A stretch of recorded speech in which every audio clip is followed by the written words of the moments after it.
مسیح یسوع کے بابرکت اور جلالی نام میں آپ سبوں کی سلامتی ہو۔ میں ایک بار پھر اپنے چینل فیصل رحمت میں آپ سب کو خوش آمدید کرتا ہوں۔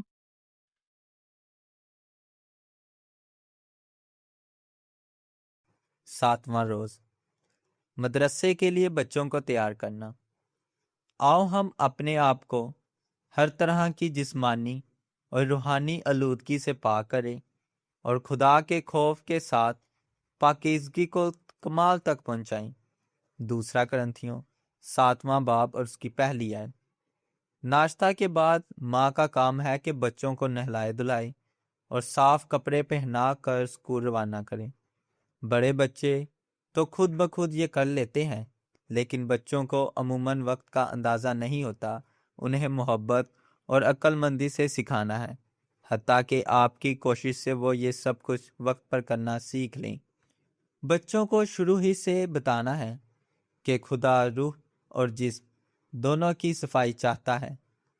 بچوں کے صاف ستھرا رہنے سے گھر کی عزت ہوتی ہے، بالخصوص ماں کے لیے یہ امر فخر کا باعث ہوتا ہے۔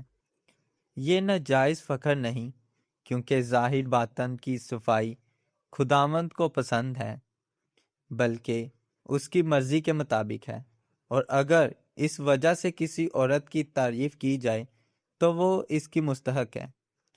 سلیمان کہتا ہے، اس کی محنت کا اجر اسے دو اور اس کے کاموں سے اس کی ستائش ہو۔ ہمارے خداوند نے اپنے شاگردوں کے پاؤں دھو کر ہم کو صفائی اور خدمت کا عملی سبق دیا ہے، اور اس طرح جسمانی صفائی کو اہمیت بخشی ہے۔ ماں کو خود بھی جسمانی صفائی کا خیال رکھنا چاہیے، کیونکہ اسے اپنے جسم کو بھی صاف رکھ کر اپنے بچوں کے لیے نمونہ بننا ہے، تاکہ وہ شروع ہی سے صاف رہنے کے عادی ہو جائیں۔